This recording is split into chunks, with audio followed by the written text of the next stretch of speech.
Hello everyone and আসসালামু আলাইকুম। আমি আশা চলে আসলাম নতুন আরো একটা ভিডিও নিয়ে। কোরবানির ঈদে কড়াই ভর্তি করে কষা মাংসর সহজ একটা রেসিপি তোমাদের সাথে শেয়ার করব, যে মাংসটা বিয়েবাড়ির মাংসর স্বাদকেও হার বানাবে। একদম সহজ পদ্ধতিতে ঘরোয়া মশলায় রেসিপিটা শেয়ার করছি। এখানে আমি তেল, চর্বি, হাড় সহ মোট 6 কেজি মাংস নিয়েছি আর মাংসগুলো খুব ভালো করে ধুয়ে নিয়েছি।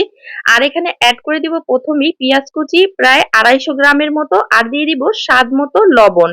এখানে আমি বাটা শুকনো মরিচটা ইউজ করব, ভুল করে শুকনো মরিচের গুঁড়াটাই দিয়ে দিয়েছিলাম। আমরা একটু ঝাল কম খাই, তাই আমি শুকনো মরিচটা একটু কম দিয়েছি, তোমরা তোমাদের পছন্দ মতো দিয়ে নিবে।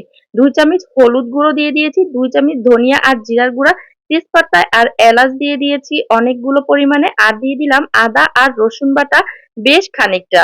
এরপরে দিয়ে দিব সয়াবিন তেল পরিমাণ মতো। এরপরে এখন মশলাটাকে ভালো করে মাংসের সাথে মিশিয়ে নিতে হবে। হাত দিয়ে মাখলে হাতটা হলুদ হয়ে যায়, তাই আমি কাঠের খুরচুন দিয়ে মাংসগুলোকে খুব ভালো করে এপিট ওপিট করে উল্টিয়ে পাল্টিয়ে মেখে নিব।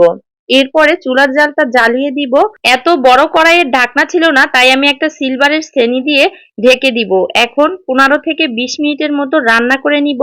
20 থেকে 15 মিনিট পর ঢাকনাটা উঠিয়ে নিব, আর অনেকটাই কিন্তু পানি ছেড়ে দিয়েছে মাংসের গা থেকে। এবার একটু নেড়েচেড়ে দিব, যেহেতু পানি আছে তাই নিচ দিয়ে কিন্তু লেগে যাওয়ার কোনোই ভয় নেই। এখন নেড়েচেড়ে আবারও কিন্তু ঢাকনা দিয়ে ঢেকে দিব। আর এই মাংসটা রান্না করতে আমি কিন্তু কোনো পানি দিব না, যে মাংস থেকে যে পানিটা বের হবে সেটা দিয়ে কিন্তু আমি রান্না করে নিব। ব্যাক ক্যামেরায় কিন্তু আমি 2-3 বার ঢাকনাটা উঠিয়ে নেড়ে দিয়েছিলাম। মাংসটা ভালো মতো সিদ্ধ হওয়ার জন্য আমি একটা পেঁপে দিয়ে দিয়েছি।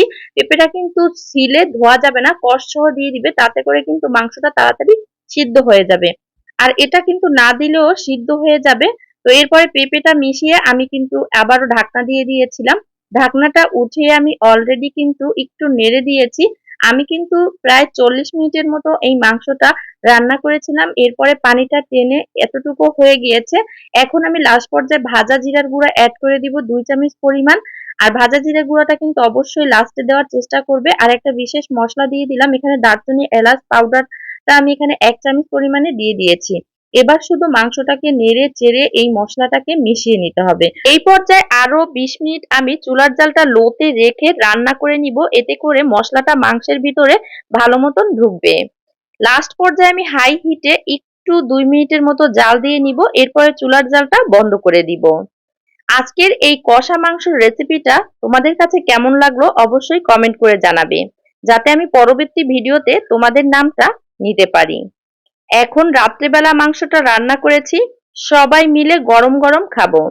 তবে গরুর মাংসটা আমি খাই না, পরিবারের সবাই খেয়ে অনেক প্রশংসা করেছিল, অনেক মজা হয়েছিল, সেটা দেখেই বুঝতে পারছো। দেখা হবে নতুন কোনো ভিডিওতে, ততক্ষণ সবাই ভালো থাকো, সুস্থ থাকো। আজকে এখানেই বিদায় নিচ্ছি। আল্লাহ হাফেজ।